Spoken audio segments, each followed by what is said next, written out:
Hello, my name is Lisa Ritter, broker-owner of RE/MAX Results, where we make real estate dreams a reality.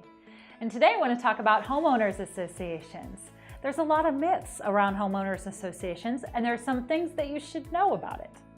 First of all, I want to say homeowners associations overall are a very good, healthy thing. They protect the value of the neighborhood is the largest thing that they do. For example, in my neighborhood, they work to take care of main entrances. They make sure that there's flowers up at Christmas time. They put up Christmas lights.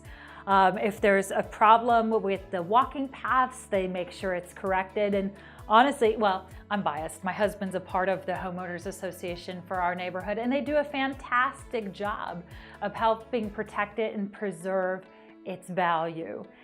If the streets are in bad shape, if the trails are in bad shape, if there's unkempt landscaping everywhere, people aren't as attracted. And so it's a very big deal to make sure that the neighborhood is appealing to a wide audience. The other thing that they do is to make sure that people are following the rules.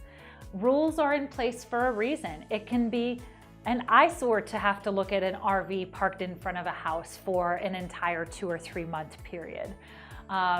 Some people don't like the look of storage sheds. I do have some people come to me though and say, man, I do not want any protective covenants. And if that's the case, the first place that you want to go to is to look at acreages. You don't get a lot of house for your money usually when you're getting land, but you will get a lot less restrictions. Okay, but even with the acreages, you do have to check out and verify whether or not there are protective covenants in that neighborhood. Also, if a fence is important to you, you have to be asking these questions as you're evaluating a neighborhood. There are neighborhoods that only allow chain link fences, believe it or not. Make sure you're asking the right questions as you're making a purchase and talking with your realtor about what's important to you. Again, storage sheds, fences, what colors your house can be, whether or not you can park an RV or a boat. These are all things that are dealt with by a homeowners association. Also, if you're looking at a condo or a townhome or a villa of any sort, this is critical advice. This is one to remember. You need to evaluate the financial health of the association. Please, again, evaluate the financial health of the association. Make sure that you are asking for bank statements as you decide whether or not you're moving forward with that purchase. Make sure you ask about any assessments that are even being talked about.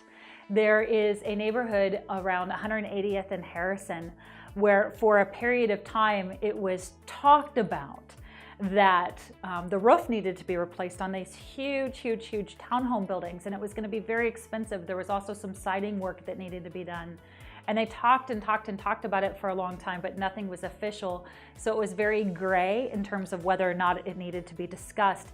And it turned out that there ended up being almost a $10,000 assessment to folks that owned one of those townhomes. And the value of those townhomes was anywhere from $100,000 to $150,000 in most cases. So homeowners associations, especially when it comes to condos, villas, townhomes, that sort of things, are important to investigate so that your financial needs and priorities and life requests are met. So talk to your realtor, make sure they understand what you want. We're here to listen. We want to serve you when you're ready. Let us know how we can help.